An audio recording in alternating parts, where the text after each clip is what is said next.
ಮೈಸೂರಿನ ಹತ್ತಿರದ ಒಂದು ಹಳ್ಳಿಯಲ್ಲಿ 5 ಸ್ನೇಹಿತರು ರಾಜು, ಅನು, ಮೀನಾ, ಸೂರ್ಯ ಮತ್ತು ಲೀಲಾ ಬೆಳೆದಿದ್ದರು.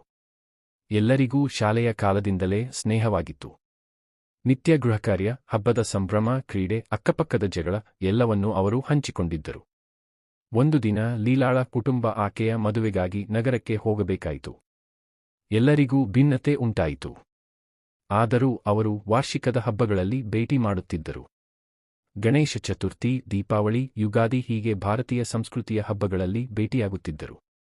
ಸೂರ್ಯನು ಕೃಷಿಕನಾಗಿ ಉಳಿದುಕೊಂಡನು. ಮೀನಾ ಶಾಲಾ ಶಿಕ್ಷಕಿ, ಅನು ತಾನೇ ಹಳ್ಳಿ ಮಕ್ಕಳಿಗೆ ಕಲಿಕಾ ಕೇಂದ್ರವನ್ನಾರಂಭಿಸಿದಳು.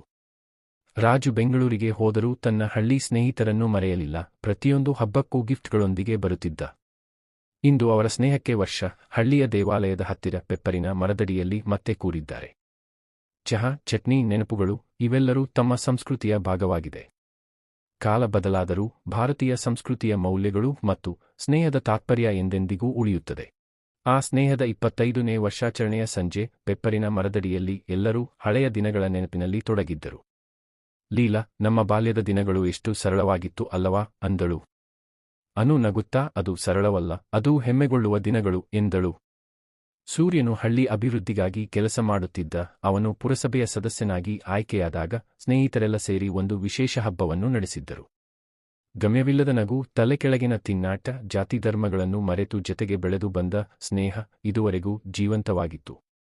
ಆ ರಾತ್ರಿ ಮೀನಾ ಮಾತನಾಡುತ್ತಾ ಹೇಳಿದರು, ಇನ್ನು ಮುಂದೆ ನಾವು ಈ ಸ್ನೇಹವನ್ನು ಮುಂದಿನ ಪೀಳಿಗೆಗೂ ನೀಡೋಣ. ನಮ್ಮ ಮಕ್ಕಳಿಗೂ ಇದನ್ನ ಅನುಭವಿಸಲಿ. ಈ ತೀರ್ಮಾನದಿಂದ ಎಲ್ಲರೂ ಪ್ರೇರಿತರಾದರು.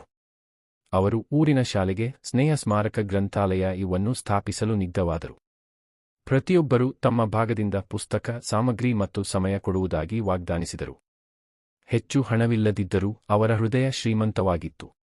ಭಾರತೀಯ ಸಂಸ್ಕೃತಿಯ ಸಮುದಾಯ ತತ್ವವನ್ನು ಅವರು ಜೀವಂತವಾಗಿಟ್ಟುಕೊಂಡಿದ್ದರು.